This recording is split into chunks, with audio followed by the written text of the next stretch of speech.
آپ ہادیہ ای میگزین مضمون کی آڈیو ریڈ آؤٹ سماعت کر رہے ہیں۔ سامعین السلام علیکم ورحمۃ اللہ وبرکاتہ۔ میں مصباح ایمن ہادیہ کے شمارہ ستمبر 2025 کے مضمون کی آڈیو پروگرام میں آپ کا استقبال کرتی ہوں۔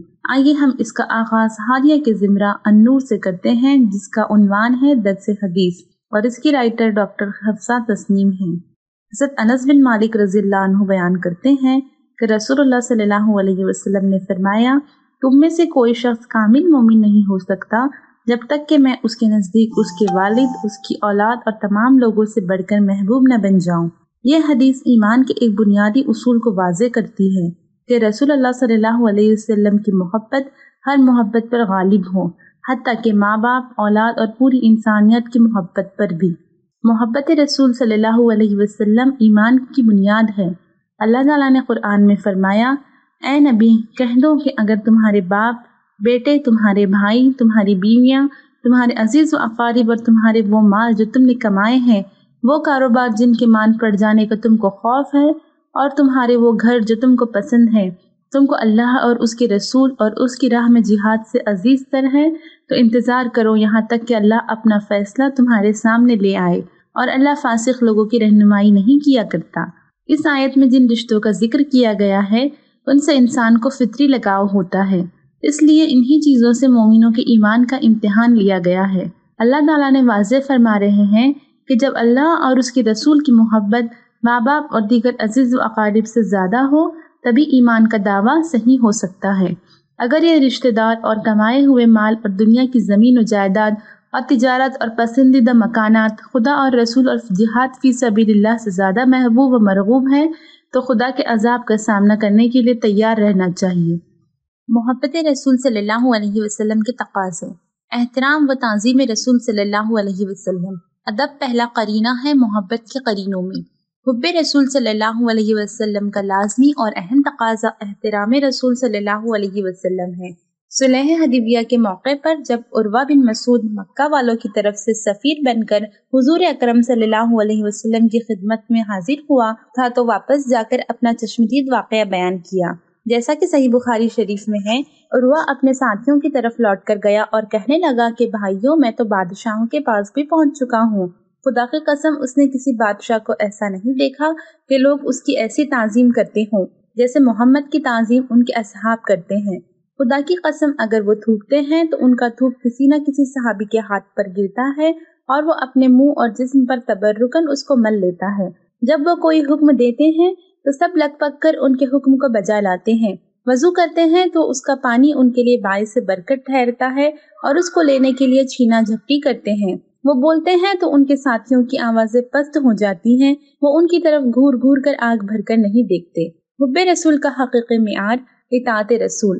حب رسول کا سب سے اہم تقاضا اطاعت رسول ہے، جیسا کہ ذیل کی روایت سے ثابت ہوتا ہے۔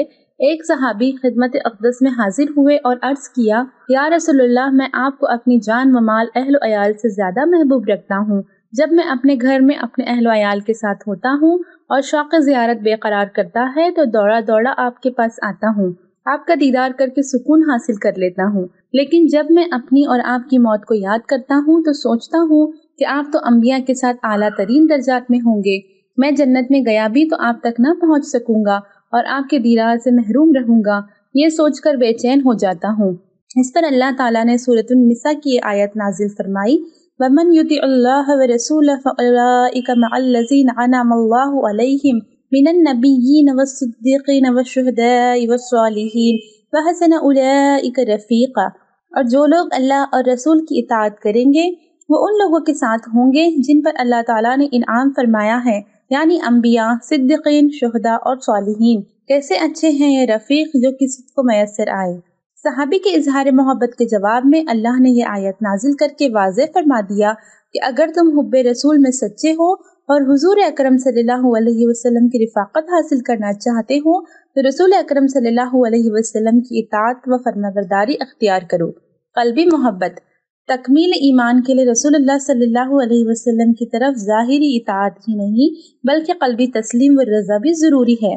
فرمانے والی تعالیٰ ہے، فَلَا وَرَبَّكَ لَا يُؤْمِنُونَ حَتَّى يَحْكَمُوكَ فيما شجر بينهم ثم لا يجدوا في أنفسهم حرجا مما قضيت ويسلموا تسلیما۔ نہیں، تمہارے رب کی قسم، یہ کبھی مومن نہیں ہو سکتے جب تک اپنے باہمی اختلافات میں آپ کو فیصلہ کرنے والا نہ مان لے، پھر جو کچھ آپ فیصلہ کرے اس پر اپنے دلوں میں کوئی تنگی بھی محسوس نہ کرے، بلکہ دل و جان سے اسے تسلیم کر لے۔ اتباع رسول، اتباع اور اطاعت کے معنی میں فرق یہ ہے کہ اتباع کا مطلب دیے گئے حکم کی تعمیل کرنا ہے، مگر اتباع کا مطلب پیروی کرنا ہے، چاہے اس کام کا باقاعدہ حکم دیا گیا ہو یا نہ دیا گیا ہو۔ گویا یہ مقام عقیدت ہے کہ محبوب کی ہر ادا پر قربان ہونے کو جیت جاہے۔ آپ صلی اللہ علیہ وسلم کے صحابی اکرام رضوان اللہ علیہم اجمعین کو حضور سے جو والہانہ محبت تھی، اس کا نتیجہ تھا کہ وہ ہر کام کو کرنے کی کوشش کرتے جو حضور نے کیا ہوتا۔ ان کو وہی کھانا پسند ہوتا جو آپ کو پسند ہوتا۔ جس مقام پر آپ تشریف فرما ہوتے یا نماز پڑھ لیتے، وہ جگہ بھی واجب الاحترام ہو جاتی۔ اس مقام پر وہی عمل انجام دینا وہ اپنی سعادت جانتے۔